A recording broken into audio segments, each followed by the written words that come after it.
We don't have a lot of detail yet, but here's what we know. The president is going to be creating a Golden Dome, which is a missile defense system, state of the art, and it's going to be over Greenland to make sure that we have the ability to defend that land from any sort of incursion from other Arctic powers, which now includes China.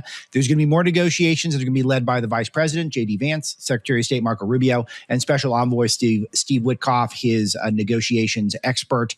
And then we're going to see that there's going to be tariffs that were supposed to be imposed in some of these NATO nations that are no longer going to be in place as of now. So the media has announced that Trump is caving on this.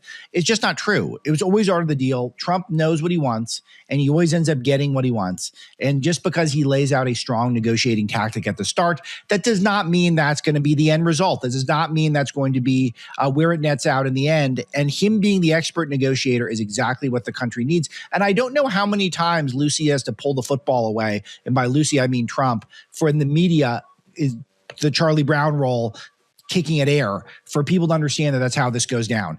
I don't know why that they can't figure this out, but they can't. And I think it's a great thing to watch. And the confusion is just still it is still very, very enjoyable for all of us to behold.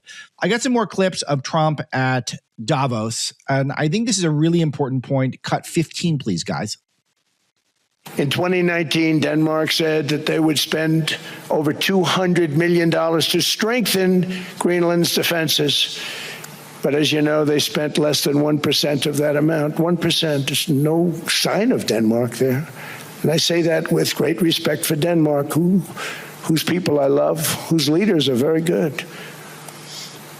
It's the United States alone that can protect this giant mass of land, this giant piece of ice, develop it and improve it and make it so that it's good for Europe and safe for Europe and good for us. Who would dispute that? It's completely right. And I feel like this is why I think these European nations by the end are going to start. I think they're going to be begging for Trump to get these deals done. I got another cut. Let's play cut 16, please.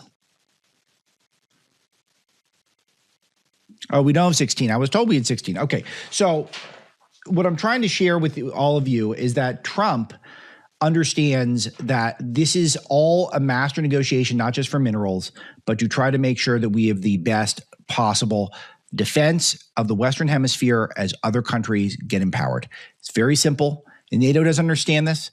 They can't even be trusted to keep their country safe from internal threats. They let mass migration take over a lot of their countries, and they also let the fact that their energy sectors were more dependent on some of these green, scamish type energies to allow their economies to get weaker. And culturally, they've weakened as well. So, okay, we got 16. Let's play it. The United States is treated very unfairly by NATO. I want to tell you that. And when you think about it, nobody can dispute it. We give so much and we get so little in return.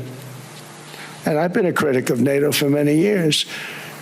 And yet I've done more to help NATO than any other president by far, than any other person.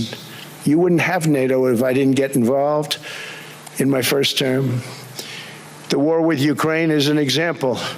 We are thousands of miles away, separated by a giant ocean. It's a war that should have never started, and it wouldn't have started if the 2020 U.S. presidential election weren't rigged. Exactly right. He's right on this. And I don't understand why any American would not be thrilled about this. During his speech, he roasted windmills. He roasted the media for getting everything wrong. He roasted Germany for not being able to have affordable electricity because they're too dependent on the green scam stuff. Beautiful stuff. And we bring him battleships back. He was touting we're building new battleships.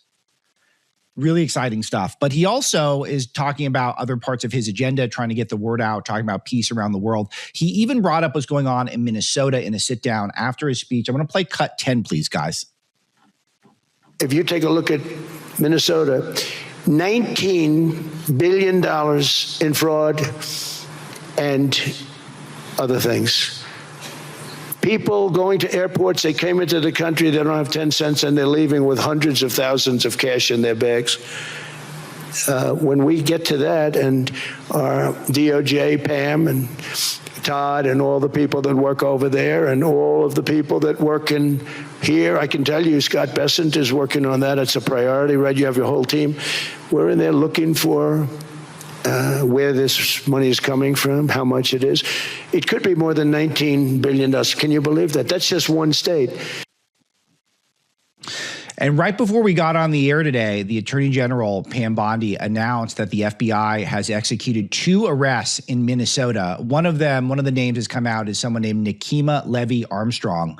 And they allegedly played a big role in organizing coordinated attacks on City's Church in St. Paul, Minnesota. This Justice Department FBI are getting very serious about cracking down on fraud in Minnesota and hopefully beyond